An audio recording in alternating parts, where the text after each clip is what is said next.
Bismillahirrahmanirrahim. Assalamualaikum warahmatullahi wabarakatuh. Alhamdulillah rabbil alamin wal 'aqibatu lil muttaqin wala 'udwana illa 'alal zalimin.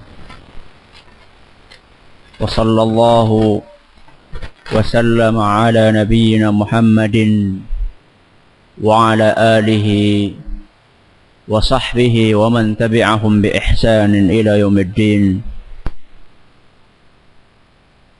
Kita panjatkan puja dan puji syukur kehadirat Allah Tabaraka wa Ta'ala. Pada kesempatan malam hari ini kita kembali diberi kekuatan, kesehatan, hidayah serta taufik dari Allah Jalla wa Ala, sehingga kita bisa kembali menghadiri pengajian rutin tafsir kita ini. Kita berharap semoga Allah Jalla wa'ala berkenan untuk mencatat setiap langkah yang kita ayunkan menuju tempat ini, termasuk ibadah yang diterima di sisi Allah Jalla wa'ala. Amin ya rabbal alamin. Salam dan salam semoga selalu tersanjungkan kejunjungan kita Nabi besar Muhammad sallallahu alaihi wasallam, kepada para sahabatnya, keluarganya dan umatnya yang setia mengikuti tuntunannya hingga hari akhir nanti. Kaum muslimin dan kaum muslimat yang kami hormati, pembahasan terakhir kita pada pertemuan yang telah lalu adalah momen-momen pembacaan surat An-Nas. Seingat saya saat itu kita telah membahas 3 momen. Yang pertama apa? Setiap pagi dan sore. Yang kedua, setelah sholat 5 waktu. Yang ketiga, sebelum tidur. Mana di antara 3 ini yang sudah jamaah sekalian praktekan? Habis sholat jangan sedurunge ngaji wis praktek gue. Pagi sore sudah dipraktekkan belum? Kadang-kadang sebelum tidur lah rasa 4 ngantuk banget tat. Iya. Kalau belum dipraktekkan ya buat apa ngaji? Ngaji itu kalau dapat ilmu tujuannya untuk diapakan? Untuk dipraktekkan. Maka saya tetap memotivasi diri saya pribadi dan juga jamaah sekalian. Setiap dapat ilmu sekecil apapun, cobalah dipraktekkan. Ya. Sehingga ilmu kita itu barokahi, alias ilmu kita itu bermanfaat. Jadi kita itu enggak cuma numpuk wacana di dalam kepala kita. Begitu dapat ilmu, sedikit praktekkan, dapat lagi praktekkan, dapat lagi praktekkan, sehingga lama-lama sunnah Nabi sallallahu alaihi wasallam itu betul-betul membumi di dalam tubuh kita. Setiap detik kita bersama sunnah Nabi sallallahu alaihi wasallam. Setiap langkah yang kita ayunkan selalu beserta sunnah Nabi sallallahu alaihi wasallam. Alangkah hidupnya orang-orang yang seperti, alangkah indahnya hidup orang-orang yang seperti itu. Dan semoga kita termasuk golongan tersebut. Amin ya rabbal alamin. Pada kesempatan kali ini kita akan memasuki momen yang keempat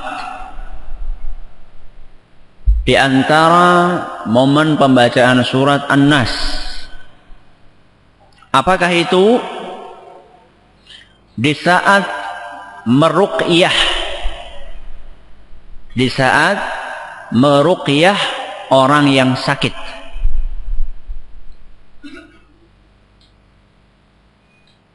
Apa itu ruqyah?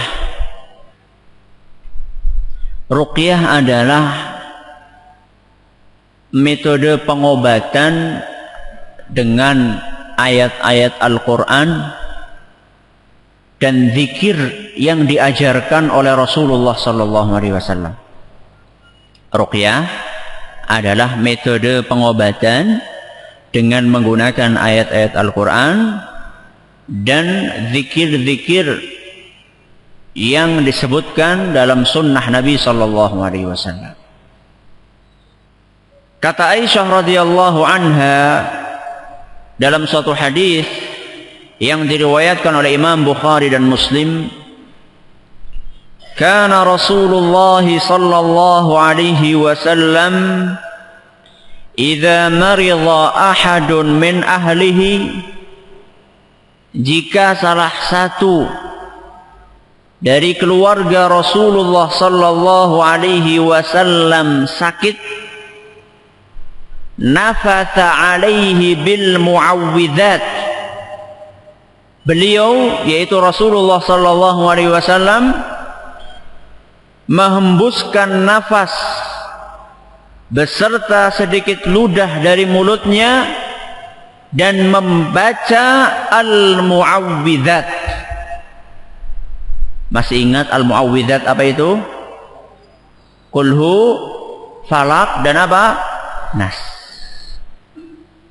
Jadi kata Aisyah radhiyallahu anha, kalau ada di antara keluarga Rasul SAW yang sakit, maka beliau akan mendatangi orang tersebut,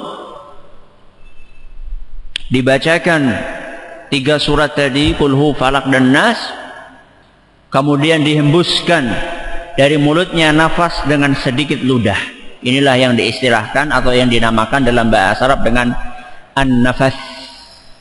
An-nafas, yaitu menghembuskan nafas dari mulut beserta sedikit ludah. Bukan meludah, tapi apa? Menghembuskan nafas dari mulut dengan sedikit ludah dari mulut. Kemudian membaca apa? Qulhu, Falak, dan Nas. Falamma marida sallallahu alaihi wasallam maradahu alladhi mata fihi, tatkala Rasulullah sallallahu alaihi wasallam jatuh sakit menjelang wafatnya, ja'altu anfuthu alaihi wa amsahuhu biyadi nafsihi. Ketika yang sakit giliran Rasul sallallahu alaihi wasallam, maka Aisyah yang membaca. Giliran siapa? Aisyah. Dulu ketika Rasul SAW masih sehat, beliau yang apa? Yang baca. Giliran beliau yang sakit, Aisyah radhiyallahu anha mempraktekkan apa yang dipraktekkan oleh Rasul SAW. Beliau membaca, kemudian dihembuskan ke tangannya Rasul SAW, dan Aisyah menggunakan tangan Rasul SAW untuk mengusapkan ke tubuh beliau sendiri, yaitu ke tubuh Rasul SAW. Kenapa nggak pakai tangannya Aisyah sendiri? Kenapa Aisyah menggunakan apa? Tangannya Rasul SAW. Kata beliau, li'annaha kanat a'zama barakah min yadi. Karena tangannya Rasul SAW itu adalah lebih mendatangkan berkah dibandingkan tanganku, yaitu tangannya siapa? Aisyah radhiyallahu anha. Ini salah satu contoh yang dipraktikkan oleh Nabi Shallallahu Alaihi Wasallam dalam metode pengobatan. Dan metode pengobatan ini, sebagaimana yang saya sebutkan tadi, biasa diistilahkan dengan ruqyah. Apa? Ruqyah. Bukan ru'yah. Kalau ru'yah itu adalah melihat, yang biasa diistilahkan kalau menjelang Ramadan, menjelang Idul Fitri, menjelang Idul Adha, ada istilah apa? Ru'yah. Ru'yah itu melihat apa?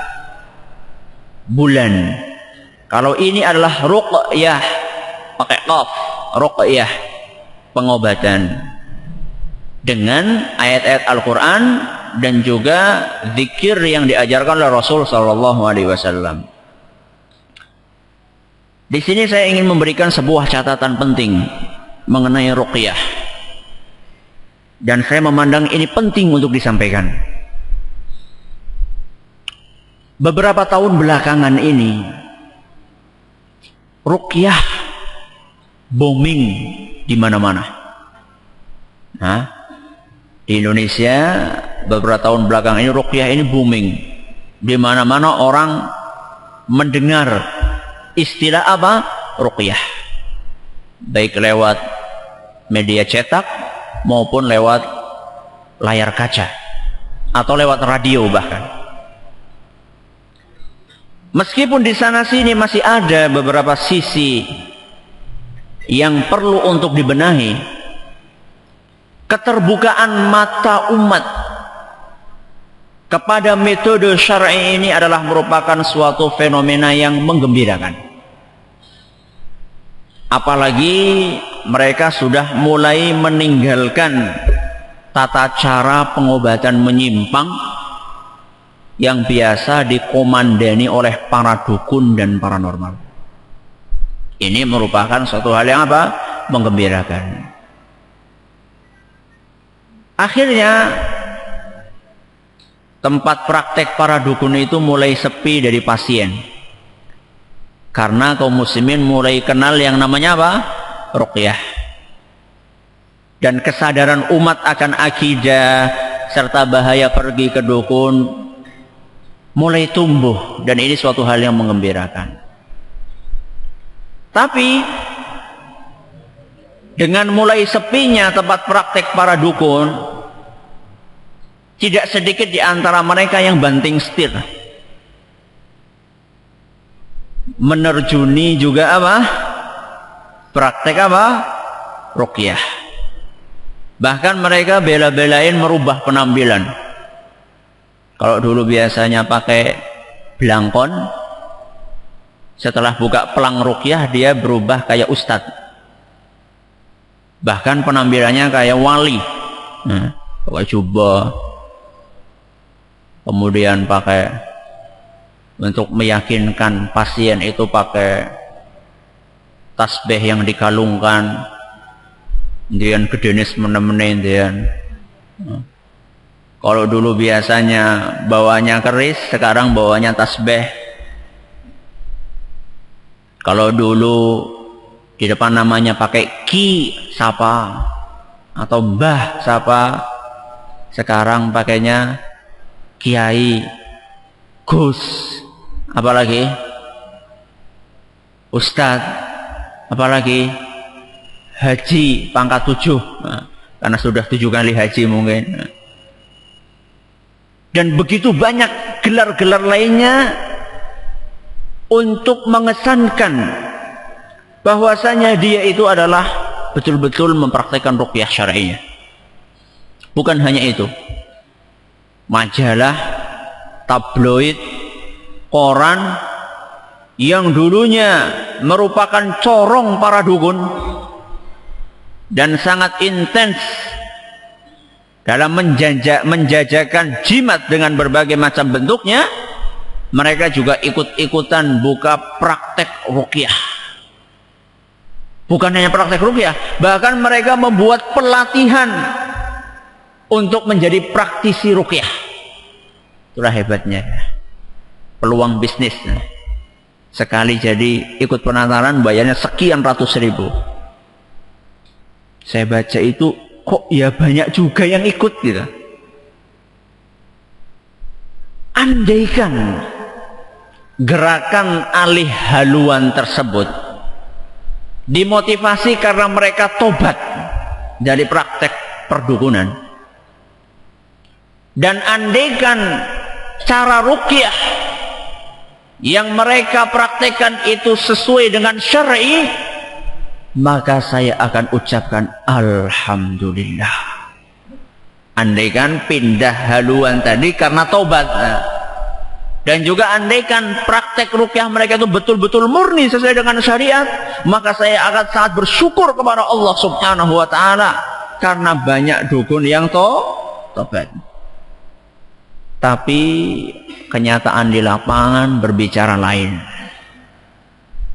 Banyak di antara mereka yang mencampur adukan antara yang hak dan yang batil dalam ruqyah mereka. Imbasnya tidak sedikit di antara kaum muslimin yang menjadi korban mereka karena keterbatasan ilmu agama.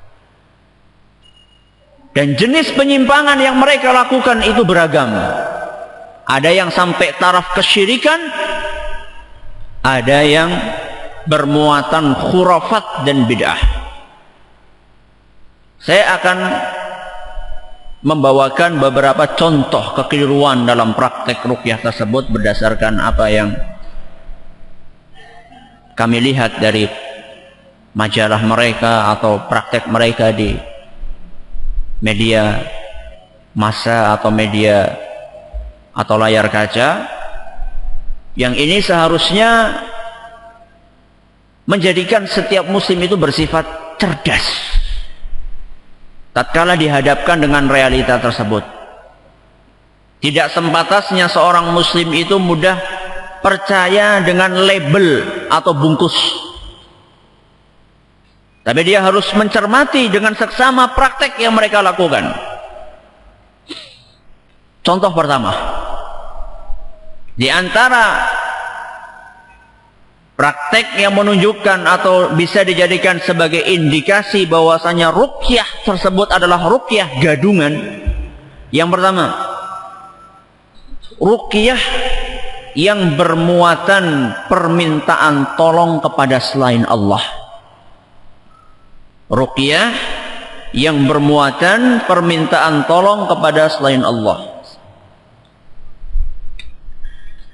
Dan ini amat disayangkan ada.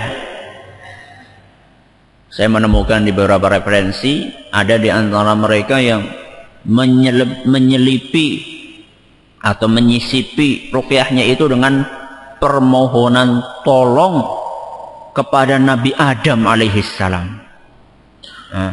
Gak gemen-gemen, langsung mintanya ke yang buyut kita, yaitu Nabi Adam. Gak cukup sama itu, tambah sama minta istrinya, sama istrinya Nabi Adam. Siapa? Hawa. Ada juga di antara mereka yang minta tolong kepada Rasulullah sallallahu alaihi wasallam. Ada yang mohon pertolongan kepada Syekh Abdul Qadir Jailani atau Syekh Ahmad Ar-Rifai. Ada pula yang minta tolong kepada malaikat. Bahkan yang lebih parah dari itu semua, ada yang minta tolong kepada iblis. Dan itu ada. Dan seluruh yang saya sampaikan tadi, di depan saya tulis referensinya. Yang lucu, ada yang katanya minta tolong sama malaikat. Dia memiliki klasifikasi malaikat.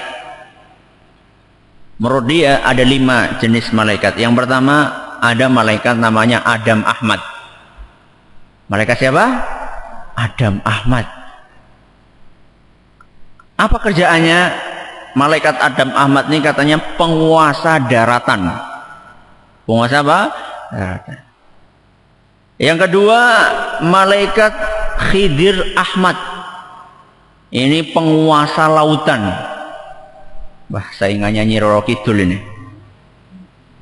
Yang kedua, malaikat Ifrit. Waduh, kok ada malaikat apa? Ifrit. Saingannya jin Ifrit. Penguasa api katanya. Ini yang keempat lebih aneh lagi. Ada namanya malaikat Eva Ahmad. Subhanallah. Malaikat namanya Eva Ahmad. Ini kalau kita buka Al-Quran dari awal sampai akhir atau buka hadis Nabi, ribuan hadis Nabi gak akan kita ketemukan namanya malaikat Eva Ahmad. Masya Allah. Apa kerjaannya? Ini penguasa angin. Ada malaikat Jibril Ahmad. Ini Jibril ada, tapi ini Jibril Ahmad. Apa kerjaannya? Ini adalah pimpinan 5 malaikat tadi. Kata kiai tadi, ya, kiai dalam tanda kutip, kata kiai tadi, 5 malaikat inilah yang membantu saya ketika saya meruqyah. Masya Allah, pegawainya malaikat bantu dukun. Apa enggak keterlaluan? Jadi kalau misalnya kita mendapatkan ada praktisi ruqyah yang mengklaim bahwasanya dia itu meminta pertolongan kepada selain Allah, sekalipun itu adalah malaikat, maka itu adalah termasuk ruqyah gadungan. Karena Rasulullah sallallahu alaihi wasallam dalam satu hadis yang diriwayatkan oleh Imam Muslim dari Auf bin Malik al-Ashja'i, beliau pernah bersabda, la ba'sa birruqa ma lam yakun fihi syirk. Tidak mengapa kalian itu memakai ruqyah selama tidak bermuatan syirik. Tidak mengapa kalian memakai ruqyah selama tidak bermuatan apa? Syirik. Ini contoh yang pertama. Contoh yang kedua, ruqyah yang berisikan kata-kata aneh yang tidak diketahui maknanya atau nama-nama asing. Ruqyah yang berisikan kata-kata aneh yang tidak diketahui maknanya atau berisikan nama-nama asing. Contohnya adalah apa yang diajarkan oleh seorang ustadz dalam tanda kutip terkenal, sering terlihat di layar kaca dan juga sering diundang kemana-mana dalam ritual keagamaan, perayaan-perayaan dan lain sebagainya. Dia mengajarkan sebuah bacaan yang dia klaim kalau bacaan ini dibaca bolak-balik maka bisa mengambil hati bos dan atasan. Kata itu, kata dia, sorobun. Apa? Sorobun. Sorobun itu kalau dicari-cari dalam ruqyah Nabi itu enggak ada. Dicari dalam Al-Quran pun enggak ada. Jadi kalau misalnya pengen dikasihi atau disayang sama atasan, kata dia, banyak-banyak baca apa? Sorobun, sorobun, sorobun, sorobun. Nah, jangan praktek ya. Nah, ini contoh yang salah ini. Nah, contoh yang salah. Atau terkadang ruqyah itu disisipi dengan nama-nama yang aneh, yang tidak kita ketahui ini namanya siapa. Seperti kadang-kadang ada ruqyah yang diselipi dengan nama Mali. Mali itu siapa? Mali itu bukan nama Allah. Terkadang juga ada yang diselipi dengan nama Ajin, Ahwajin, Jaljalut, Halhalat. Itu semuanya nama-nama yang tidak diketahui siapa pemilik nama tersebut. Dan sangat besar kemungkinan itu adalah nama-nama setan. Kata Imam Al-Baihaqi, di antara jenis ruqyah yang terlarang adalah ruqyah dengan kata-kata yang tidak dikenal, yang tidak difahami dari Al-Quran dan zikir, karena kata tersebut berpeluang untuk bermuatan syirik. Ini kata Imam Al-Baihaqi dalam Syu'abul Iman. Contoh yang ketiga,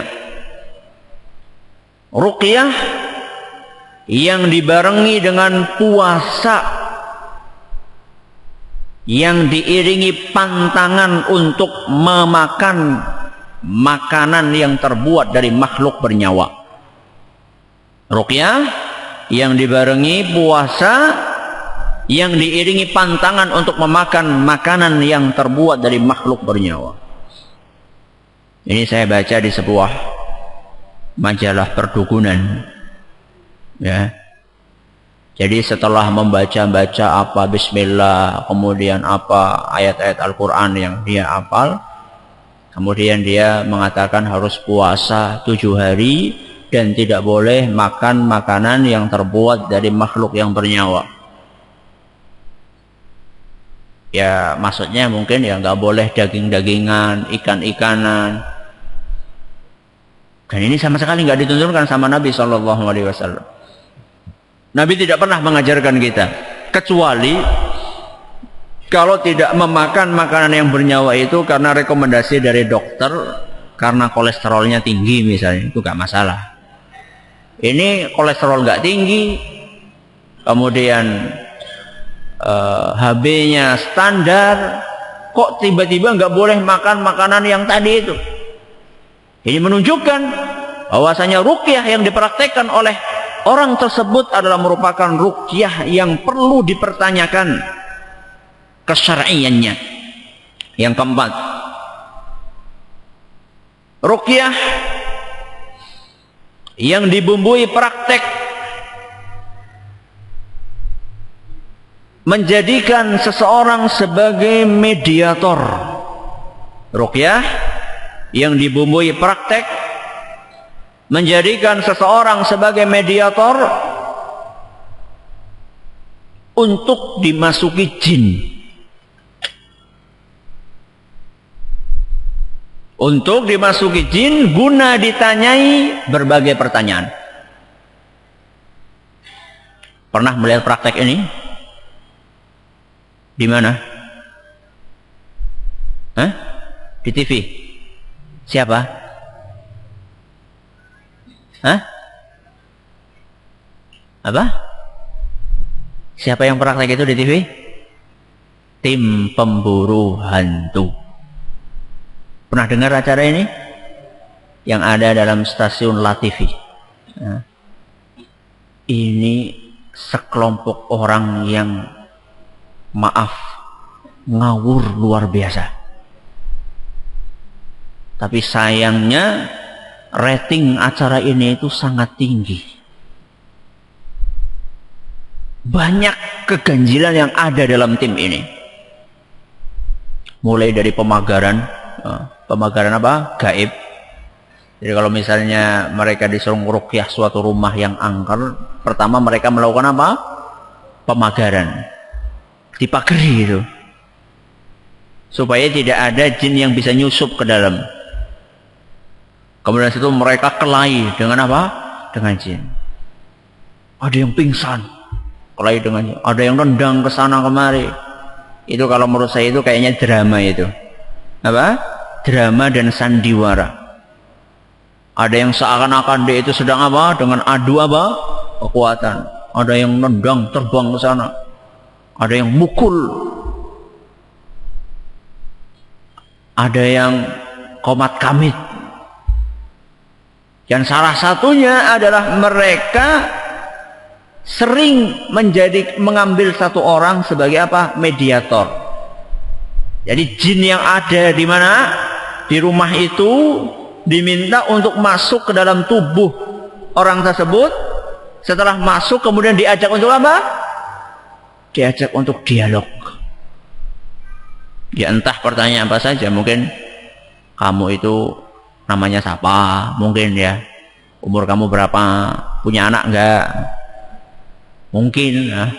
Terus kamu mintanya apa, kalau sudah diketahui permintaannya dituruti. Dan ini adalah merupakan bentuk praktek yang salah, menyuruh jin untuk masuk ke tubuh manusia. Lawang dalam Al-Quran kita itu diminta atau diarahkan oleh Allah Subhanahu wa ta'ala untuk memohon perlindungan kepada Allah dari gangguan jin supaya nggak masuk ke tubuh kita. Kok parah ini apa? Monggo mempersilakan apa? Jin untuk masuk. Ini cara berpikirnya bagaimana? Kemudian apakah mengobati orang yang kesurupan itu caranya dengan dialog dengan jin? Dengan pengen opo Mbah Jin? Gak perlu dialog sama jin itu. Jin itu tempatnya bukan di tubuh manusia. Kalau dia masuk ke tubuh manusia, dia harus keluar tanpa ada negosiasi. Karena dia itu telah menzalimi manusia tersebut. Manusia itu bukan tempat tinggalnya jin. Jadi kalau ada yang masuk ke dalam tubuhnya, dia harus dikeluarkan dengan paksa. tanpa butuh dialog atau bahkan memenuhi permintaan jin tersebut. Dan ini amat disayangkan, dipenuhi permintaannya. Ada yang minta bako, ya, jin minta apa? Bako. Ada yang minta rokok, nggak tahu rokoknya Jarum Super atau Bentul, nggak tahu. Ada yang minta wedang kopi. Ini masih mending ini.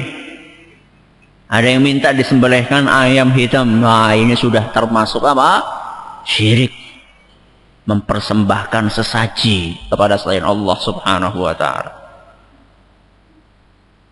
Jadi di dalam Al-Quran kita diminta untuk mohon perlindungan kepada Allah agar setan gak masuk, kok malah ini mempersilahkan untuk masuk. Sisi lainnya yang menyebabkan praktek itu salah besar, ketika si mediator tadi dimasuki jin oleh dukun, maka ada bentuk ketergantungan dari si mediator kepada mbah dukun untuk mengeluarkan kembali. Karena dia yang masukkan, maka dia harus apa? Mengeluarkan. Nah, ketergantungan si mediator ini kepada mbah dukun tadi, ini jelas memperlemah rasa tawakal kepada siapa? Allah Subhanahu wa ta'ala. Padahal Allah Subhanahu wa ta'ala dalam Al-Quran surat Al-A'raf ayat 200, dia berfirman, wa imma yanzaghannaka minasyaitani nazghun fasta'idz billah. Seandainya kalian itu diganggu setan, maka mohonlah perlindungan kepada Allah, bukan kepada mbah dukun. Innahu sami'un alim. Sesungguhnya Allah maha mendengar lagi maha mengetahui. Contoh yang kelima, ruqyah yang diklaim bahwa praktisinya bisa melihat jin dalam bentuk aslinya.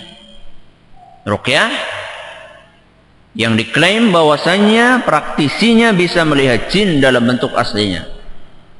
Bukan hanya itu, menangkap jin.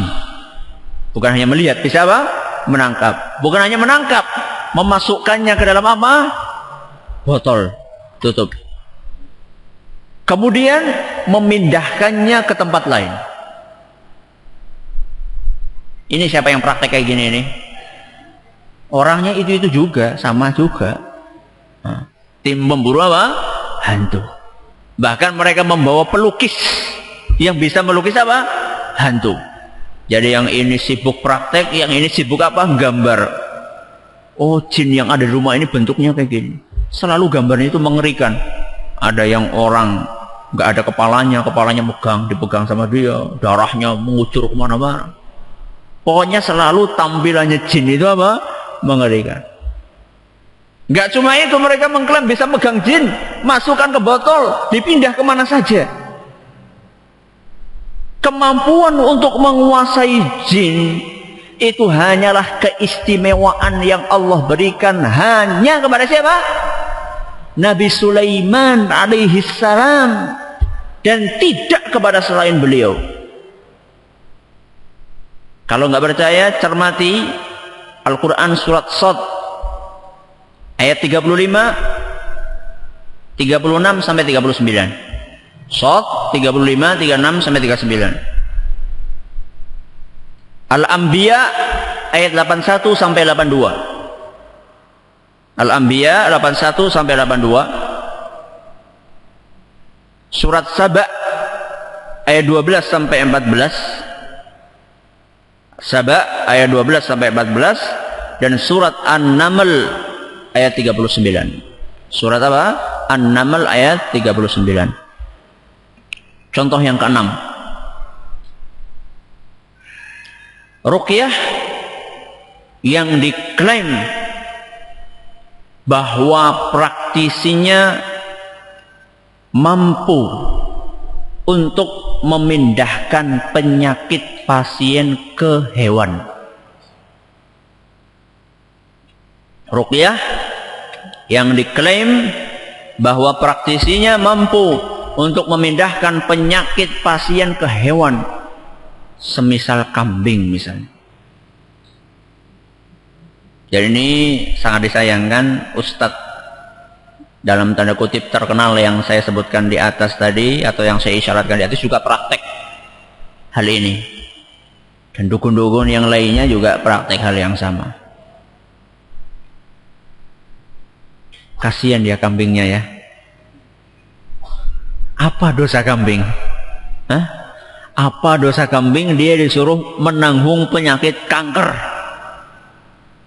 atau penyakit tumor?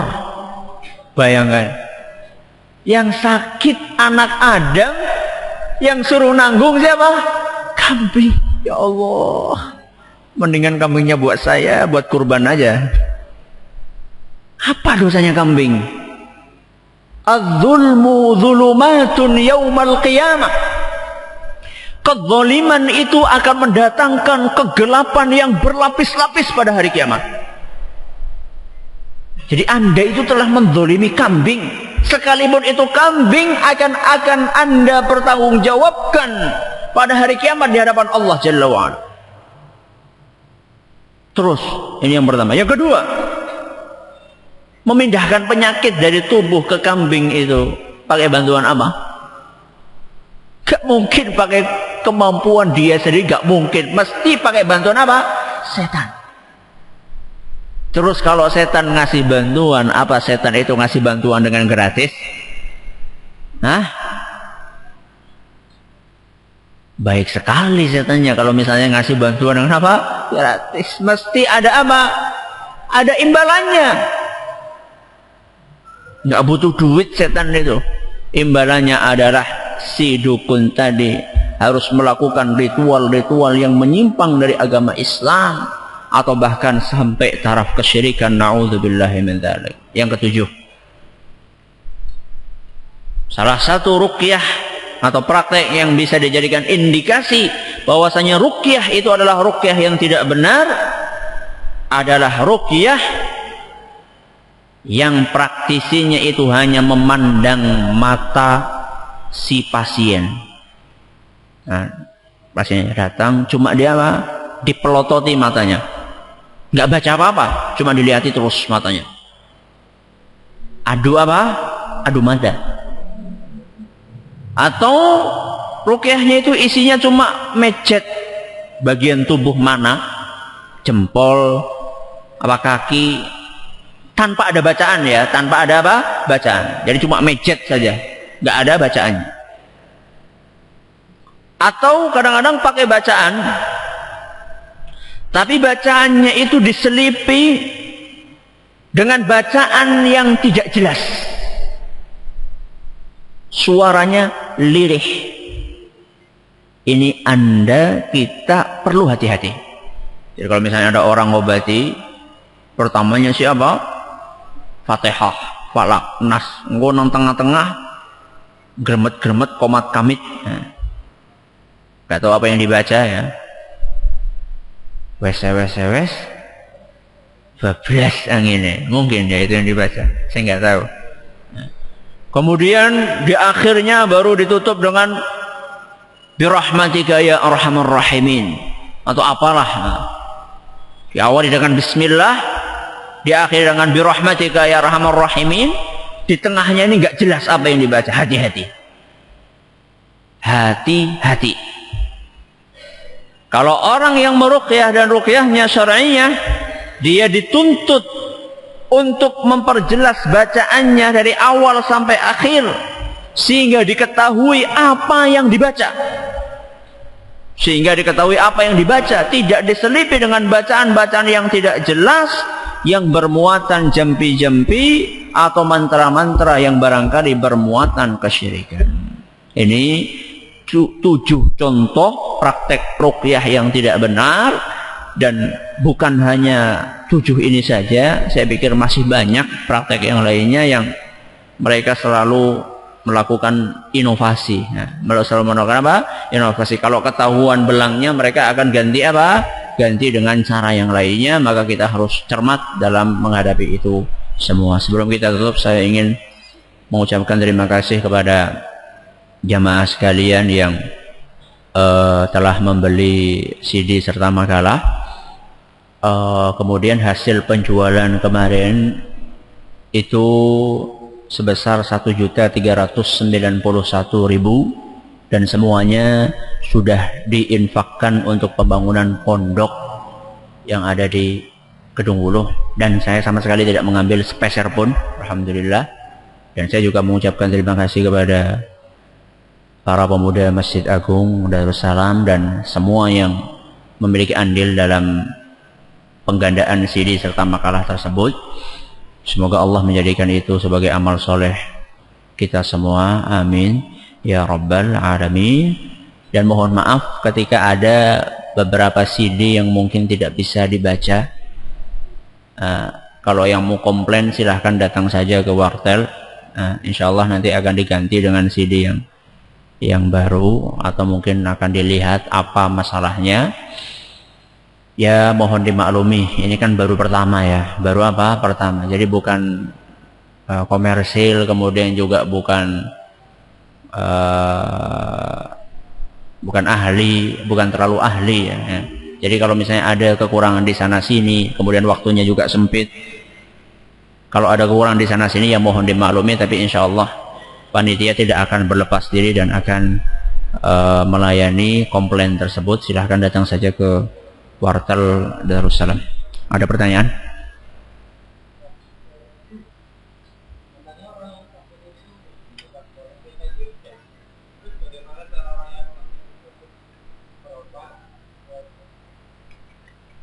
Apakah betul orang yang sakit itu tidak boleh minta untuk diruqyah?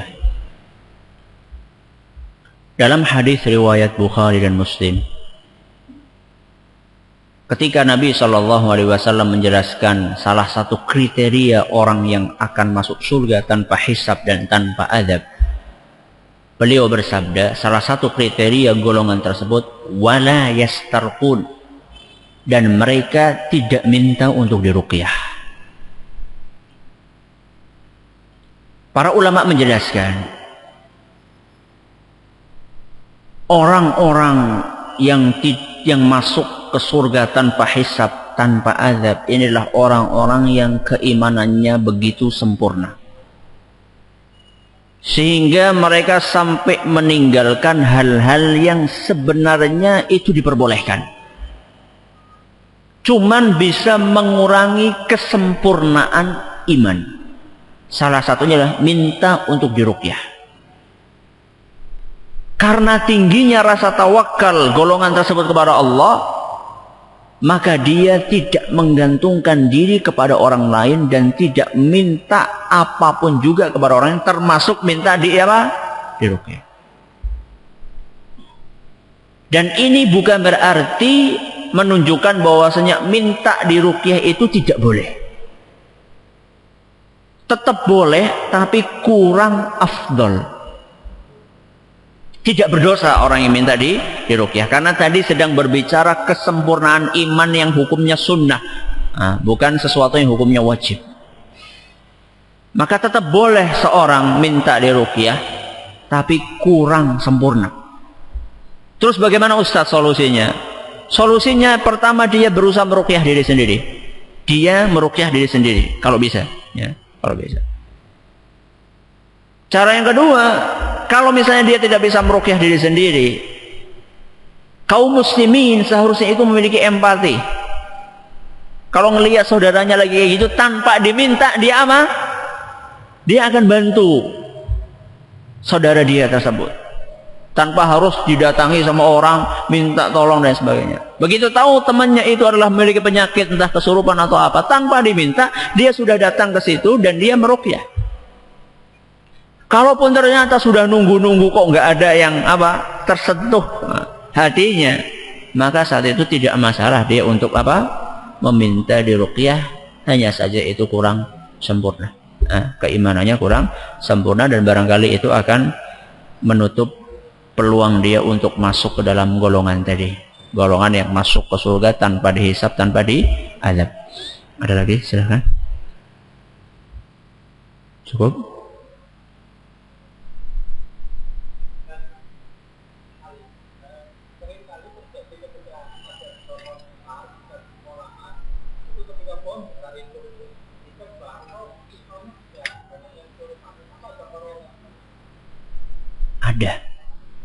Ada. Pohon-pohon seperti itu, apalagi pohon-pohon yang jarang dijamah manusia, itu adalah sering menjadi sarangnya setan, tempat tinggalnya jin. Ketika pohon tersebut ditebang, maka si jin itu merasa terusik tempat tinggalnya. Terus bagaimana Ustadz caranya? Apa dibiarkan pohonnya? Salah. Kalau dibiarkan apa? Salah. Terus gimana? Ditebang saja. Tapi orang yang di sekeliling pohon tersebut, dia harus apa? Harus siap-siap. Siap-siap apa? Hah? Siap-siap untuk kesurupan? Siap-siap untuk membuat benteng yang melindungi tubuh dia dari gangguan setan. Makanya kan saya sering bicara, makanya pada pertemuan yang lalu saya bicarakan kenapa banyak anak-anak yang terkena kesurupan massal karena mereka berangkat sekolah tidak pakai senjata. Nah, senjata apa maksudnya? Bawa belati gitu untuk tawuran? Bukan. Mereka nggak zikir pagi, nggak zikir sore. Kalau di kelas ngalamun, mikirkan pacar, bukan berzikir kepada Allah Subhanahu wa Ta'ala. Sholat 5 waktu enggak. Wajar sekali kalau orang seperti itu kesurupan. Terus kalau jinnya marah gimana Ustaz? Apa yang kita lakukan? Apakah kita perlu menyediakan apa yang dia minta? Tidak perlu. Kalau jinnya marah dan datang, bacakan saja surat Al-Baqarah. Nanti dia akan KO sendiri dan pindah apa? Pindah tempat. Monggo silakan cari tempat lain. Ini tempat ini adalah mau kita pakai. Jadi kalau mau pindah tempat silakan cari tempat yang lainnya. Itu kalau ada pohon yang dikeramatkan mengalami hal seperti itu. Semoga kita semua senantiasa dilindungi oleh Allah Subhanahu wa Ta'ala dari godaan setan yang terkutuk, beserta juga seluruh keluarga kita dan kaum muslimin. Wallahu ta'ala a'la wa alam. Atas segala perhatiannya kami ucapkan terima kasih. Atas segala kekurangan kami mohon maaf yang sebesar-besarnya. Subhanakallahumma wa bihamdika asyhadu an la ilaha illa anta astaghfiruka wa atubu ilaik. Wassalamualaikum warahmatullahi wabarakatuh.